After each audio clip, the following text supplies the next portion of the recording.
hello friends आम room पिला माने कहले जे डेली चिकेन मटन खाई खाई बोर लगलान तो किसी भेज आइटम हो तो मुई कहली ताहले काଣା करमा भेज बिरयानी हो तो आम रेडी करदेलु आपण मैंने देखिपे भेज बिरयानी ऑल टोटाल सामग्री इटा देखिपे आम पूरा आलू कोबी बीन्स मटर जहाँ जहाँ पनीपरिया सब काटिकी धोईकी रेडी करदेलु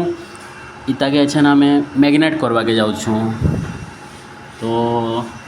देखिपुच आपण मैंने तो ये आम छेन जितकी भी आमर मसला सामग्री जहाँ जहाँ अच्छे सब पकईदमा जीरा पाउडर धनिया पाउडर आमर करी मसला सब्जी करी एंदा करी आमर हल्का गरम मसला तापर आमर पड़ीजा मिर्ची पाउडर एंदा करी सबू हल्का हल्का पकईदमा तारपरे इटा आमर पड़ुचे अदा रसुण पेस्ट कुटिकी रखाई जेनटा भी बैचलर टाइम आम ग्राइंडर तो नहीं रखी आम एंदा कुटी देसु आम ग्लास थीन और इतने हल्का लेंबू चिपीदमा आरपरे सब मसला पड़गला देखिपे इतने लुण भी देदमा आराम से जी तार लगवा हिसाब रे देखिकी तो बाकी रहिला इथरे आमर दही दही के भी पकईदमा आराम से पकई देकरी तारपरे इताके आम अच्छा से टिके भल से मिक्स करदमा देखो केमती मिक्स करा होचे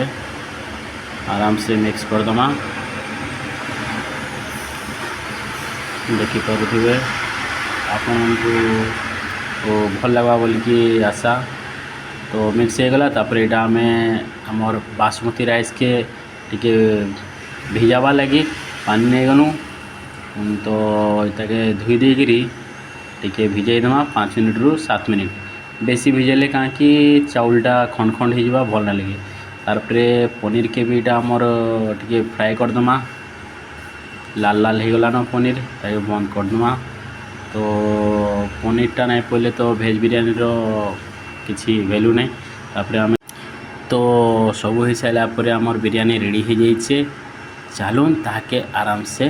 खोलमा जदि भल लगला तो लाइक करदे एंदा धीरे धीरे धीरे धीरे आराम से खुला हो गला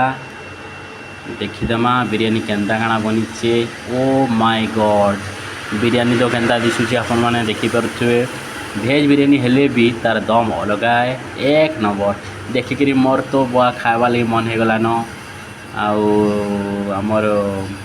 बढ़ा बढ़ी कार्यक्रम चलीचे देखा जाऊ